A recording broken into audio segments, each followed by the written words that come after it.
बाद thanks motion government लाती है, जैसे गवर्नमेंट का बिजनेस है ये, तो जब एड्रेस होगा उसी के बाद मोशन ऑफ थैंक्स होगा। तो अभी तक जो हमारे पास पहुंचा है वो हमने आपको बता दिया। एक है, हाँ जी, वो आ गया नोटिस 101 जो है 102 102 में एक नोटिस जो है गवर्नमेंट की तरफ से आ चुका है, आरडीजे का रेवेन्यू डेफिसिट ग्रांट, जो पिछले 6 फाइनेंस कमीशन से कंकरेंटली चल रही थी up to 15th finance commission, और 16th फाइनेंस कमीशन के द्वारा जब ये पूरी तरह से बंद कर दी गई है तो इसके ऊपर जो है एक प्रस्ताव गवर्नमेंट की तरफ से आया है, निश्चित तौर पर उस पर चर्चा होगी।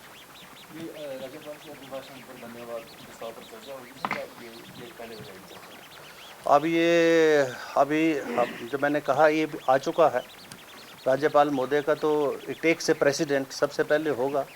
उसके बाद अगला बिजनेस जो है वो मोशन ऑफ थैंक्स जब आती है तो उसके लिए समय देना पड़ता है मेंबर्स को, क्योंकि राज्यपाल महोदय जब अभिभाषण पढ़ेंगे तो अभिभाषण के पास जैसे बजट के लिए समय देना पड़ता है बीच में एक आध दिन का, तो व्यवस्था है वो पहले से प्रेसिडेंट है ऐसा विधानसभा में। वो हम देखेंगे कल कि इसके बाद ऐसा कौन सा बिजनेस और आता है हमारे पास।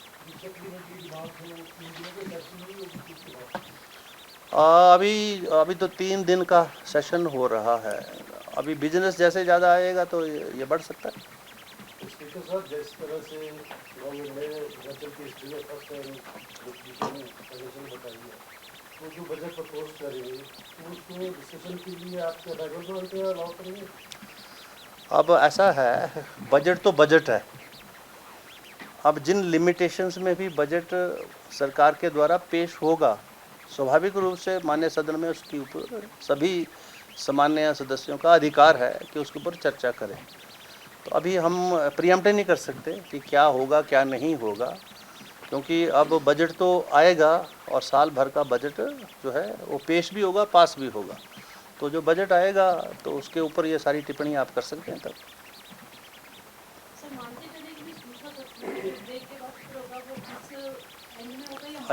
मैं तो अभी ब्रेक बोला ही नहीं है। अभी 3 दिन जो है सिटिंग्स हैं, और ये सिटिंग्स बढ़ भी सकती हैं, और जो आप बोल रहे हैं ब्रेक भी हो सकता है, उसके बाद रिज्यूम हो सकता है, ये हो सकता है। This is with in our rules, ये प्रोवाइडेड है कि उसके बाद अगर कोई ऐसा कंपल्शंस है गवर्नमेंट की तो इसको एडजॉर्न, या बिजनेस नहीं है हमारे पास तो इसको एडजॉर्न किया जाता था फॉर सम पीरियड, और उसके बाद रिज्यूम किया जा सकता है।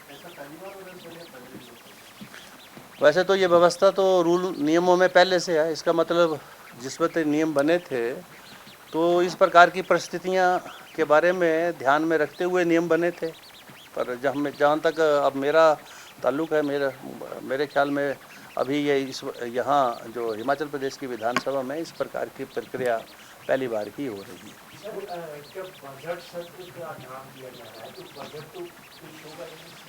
निश्चित तौर पर होगा, कौन इनकार कर रहा है? अनिश्चित काल कैसे स्थगित होगा? मैं बोल रहा हूँ निश्चित काल के स्थगित हो गया तो तब तो उसके बाद तो फिर दोबारा से जो है गवर्नर साहब की परमिशन लेनी पड़ेगी उसको। बिल्कुल होंगे जी, क्वेश्चन आ चुके हैं अब हमारे पास, उसकी लिस्टिंग करेंगे हम। एक तो 125 तो वैसे आ चुके हैं, और पोस्टपोन क्वेश्चन अलग से, तो वो पोस्टपोन क्वेश्चन जो है प्रायोरिटी लेते हैं।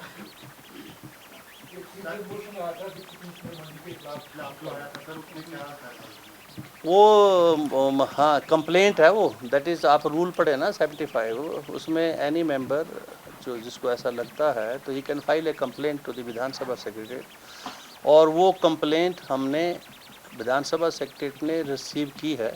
माननीय हमारे जो गोमा साहब मिनिस्टर हैं उन्होंने एक कंप्लेंट ब्रीच ऑफ प्रिविलेज की फाइल की है, वो हमने, अब हमारा जो अगली प्रक्रिया है उसका जवाब लेते हैं हम चीफ सेक्रेटरी के थ्रू। जिसके खिलाफ कंप्लेंट है उससे जवाब लिया जाता है ना, nobody can be hanged without unheard. तो ये रूल है, नियम है। तो जवाब अभी तक आया नहीं है, जब जवाब आएगा उसके बाद उसका रिजवाइंडर होगा। If any issue which the Vidhan Sabha secretary feels to be clarified by the complainant, then we will write to the complainant कि दिस ये जवाब आया है, आपका what you want to say on that. जैसे कोर्ट्स में होता है रीजवाइंडर, उसके बाद काउंटर होता है, फिर उसको हम देखते हैं कि लीगली सस्टेनेबल है या नहीं अंडर द रूल्स। फिर जो लीगली सस्टेनेबल होता है तो फिर जो है उसको जो कमेटी है हमारी प्रिविलेज कमेटी, उसको हम देते हैं तो फर्दर उसके ऊपर जो है पूरी इंक्वायरी करने के लिए। तो ये ऐसा प्रोसीजर है जिसको फॉलो करते हैं। और प्रिविलेज कमेटी के पास अभी स्पेसिफिकली कोई ऐसा पेंडिंग मैटर नहीं है। जितने भी मैटर्स पिछले दिनों में प्रिविलेज के फाइल हुए हैं, क्योंकि पहले तो डिप्टी स्पीकर उसको चेयर करते थे, क्योंकि in absence of deputy speaker now मतलब मुझे एज ए स्पीकर वो चेयर करनी है। जो मैंने देखे अभी जो भी प्रिविलेजेस हैं उसमें कुछ तो विड्रॉ होगी, क्योंकि मुझे आफ्टर रिप्लाई जो है कुछ तो विड्रॉ होगी। Members satisfied with the reply, तो उन्होंने वो जो है वो उस कंप्लेंट को आगे नहीं चलाने का आग्रह विधानसभा सेक्रेटरी से किया। और जो कुछ हैं पेंडिंग हमारे पास, कुछ पेंडिंग है हमारे पास, जिसके नोटिसेस हमने जो है दोबारा से भेजे हैं कंसर्न क्वार्टर्स को। जैसे जिसका जिक्र कर रहे हैं ये एसपी बद्दी जो हैं, उस जिनके मुतालिक प्रिविलेज का एक मैटर है, जिसका जवाब के लिए हमने सेक्रेटरी होम को लिखा है और अभी जो है उसका जवाब नहीं आया, दोबारा से रिमाइंडर हमने उनको भेजा। That is a pending the privilege motion, the privilege complaint against Tidid and SP of Baddi is still under consideration of the Vidhan Sabha secretary. अभी जवाब तो होम ने देना, एसपी तो चली गई है on long leave for study tour पर। तो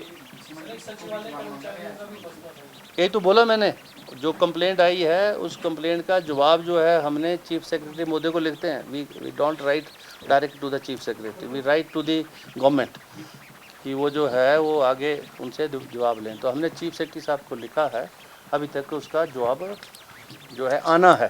फिर जवाब आने के बाद हम सामान्य जो हमारे मंत्री जी हैं उनको भेजेंगे उसको। ये इसका प्रोसीजर है कि भाई ये जवाब आने के बाद आप जो है क्या कहना चाह रहे हैं।